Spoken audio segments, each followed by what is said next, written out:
إذا سألتك سؤالا وقلت لك ما معنى العبادة، وفي ظاهر الأمر قد يبدو لك سؤالا بسيطا، ولكنه في حقيقة الأمر عميقا بشكل. قد يتبادر إلى أذهان الكثير أن معنى العبادة هي الطاعة والخضوع، أو هي الانقياد والاستسلام، ولكن دعني أوضح لك هذا الأمر.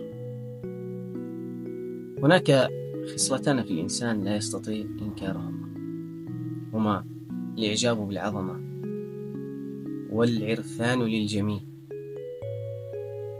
إذا رأيت طائرة تحلق في جو السماء وعجبت بصانع هذا الشيء، كذلك إذا أسدى إليك أحدهم معروفا، فإنك لا تتوقف عن الامتنان والشكر لمن أسدى إليك هذا المعروف.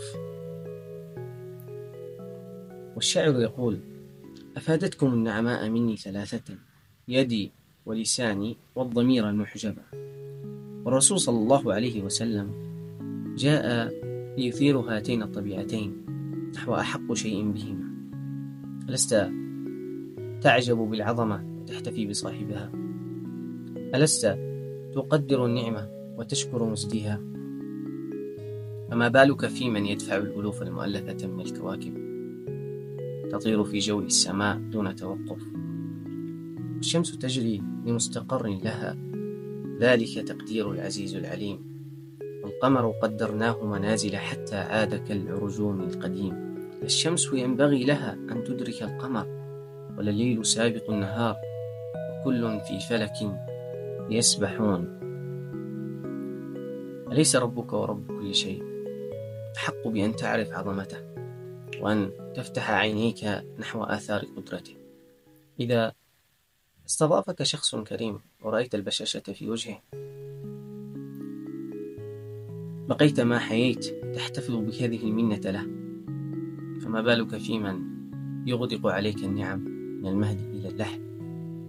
فأنت لا تطعم إلا من رزقه، ولا تكسى إلا من ستره، ولا تخرج من شدة إلا بإنقاذه. فالطاعة والعبادة ليست طاعة القهر أو السخط، وإنما هي طاعة المحبة والرضا. والعبادة أيضا ليست طاعة الجهل والغفلة، وإنما هي طاعة المعرفة والحصافة.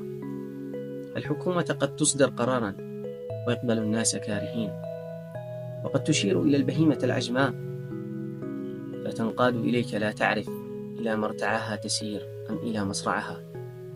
فهذا النوع من العبادات والطاعات ليست معنى العبادة التي شرع الله للناس، ولكن العبادة التي جعلها الله على الألسنة بقوله في الآية الكريمة: إياك نعبد وإياك نستعين، وكذلك التي جعلها غاية الوجود وحكمة الإحياء في قوله: وما خلقت الجن والإنس إلا ليعبدون.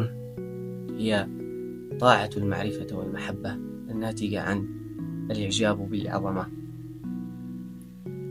والامتنان بالمعروف. حذيفة بن اليمان رضي الله عنه عندما خرج ليتفقد أحوال المشركين في غزوة الخندق في ليلة قارسة وشديدة البرد، يقول فيها الشاعر: لا ينبح الكلب فيها غير واحدة حتى يلف على خيشومه الذنب، لكنه يقول: كأنما أسير في الحمم تدفئه حرارة الإيمان.